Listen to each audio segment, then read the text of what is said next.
Everyone deserves clean water, that is one of my things. Everybody deserves food, that is one of my things.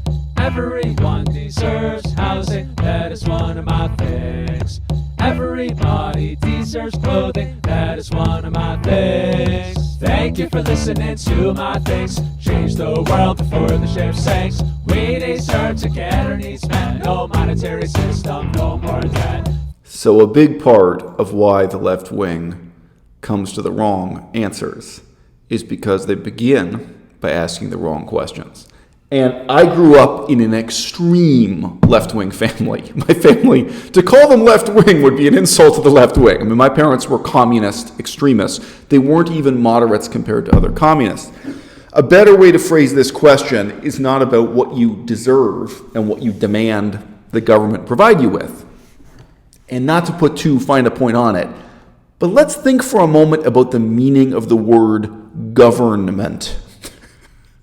They're supposed to govern. They're not supposed to house you, feed you, clothe you, right? As opposed to governing the economy, the government providing you with absolutely everything in life. It's not really what the meaning of the word to govern is as a verb, right? Suppose instead of asking, what do we think we deserve, and then giving a list of all these things that you're demanding to get for free, suppose we ask the question, what percentage of working people in the population are employed by the government? Because those are the people who are having all their needs provided for by the government, by taxpayers' dollars. It might surprise you to hear, because these numbers really don't appear in the mainstream press, they're not discussed in politics commonly, it might surprise you to hear that in Canada, it's about 20%. So that's not 20% of the population, it's 20% of the people who have jobs. 20% of those jobs are working for the government. And Canada is in danger of going bankrupt. It's very difficult for the taxes generated by the other 80% to pay for those 20% plus all the other things governments have to pay for. You know, it's a huge amount of responsibility that's on the government's shoulders. Now, a much more interesting question to ask is, what is the ideal number? What percentage of people should be employed by the government? What percentage of people should have their needs met by the government? Instead of 20% in Canada, it could be 10%, and it could be 30%. You could actually go up and down. Look at other countries. An example of a country that's around 10%. Currently, Peru, Colombia, and South Korea. Those are all examples of countries where about 10% of the workforce is employed by the government. And I would not call them paradise, and I would not call them hell on earth. They are doing okay, those countries. They have their own problems and what have you. Now, who is there who's up at about 30%? Oh, Singapore.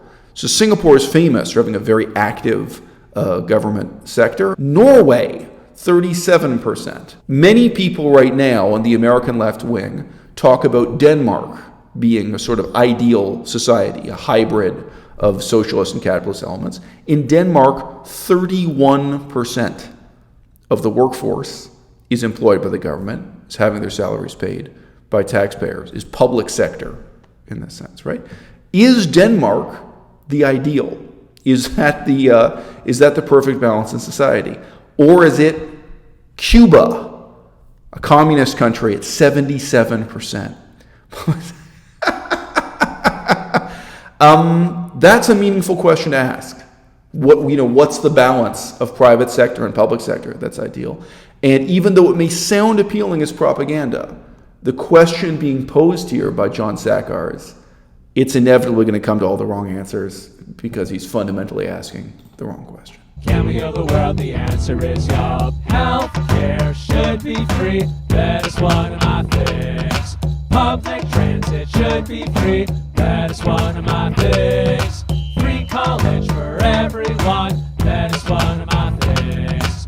Free internet for everyone. That is one of my things. All right, so my own set of values is in some way compatible with the left wing and in some ways incompatible with the left wing. One very left wing policy that I would support would be eliminating the private sector from education.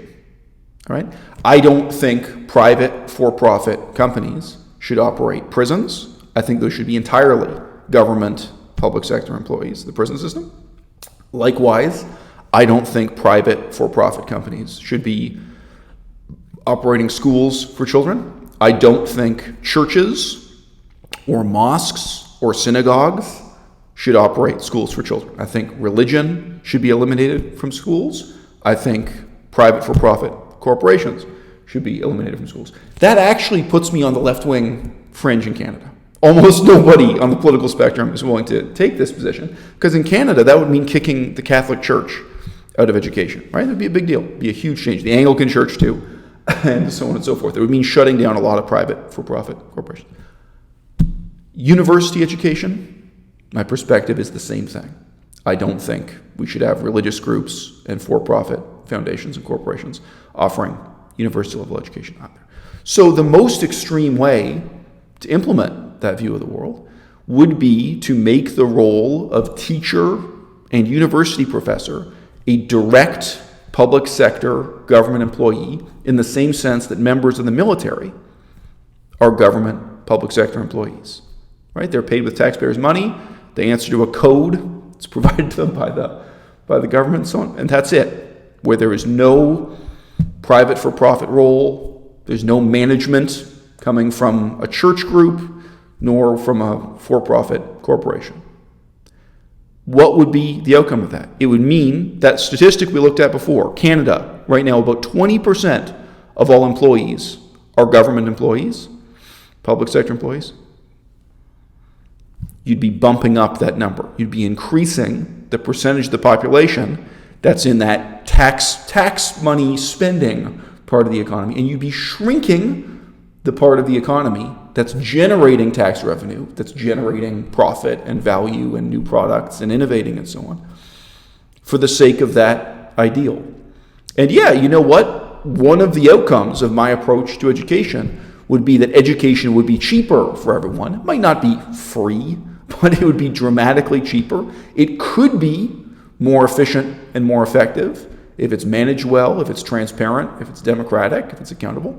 And it could be much worse. You could have the world's worst, most incompetent government bureaucracy in charge of education doing a terrible job. That's not hard to imagine in Canada, where the quality of government we have is very, very poor.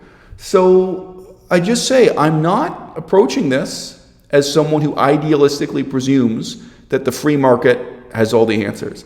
The free market will never be able to provide sewage treatment at a profit. The free market trying to provide prison services at a profit, I think has been tried and failed. It's proven to be a joke, and I also think it's deeply morally reprehensible. Now, conversely, should the government operate casinos instead of private corporations? Should you have government taxpayers casinos? Who should operate orphanages? Who should take care of orphans?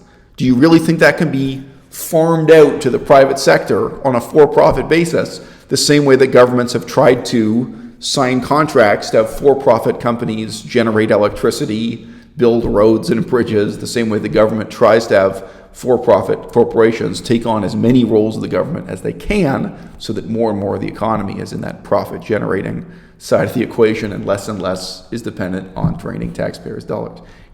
These are tough questions, and they're going to be tough answers with long-term implications, changing the shape of the society you live in. But just giving a list of demands for all the things you think you deserve and that you'd like the government to provide you with for free, I've got to say, I think that's a really dead-ended, self-defeating political discourse. Thank you for listening to my things. Change the world before the sheriff sings.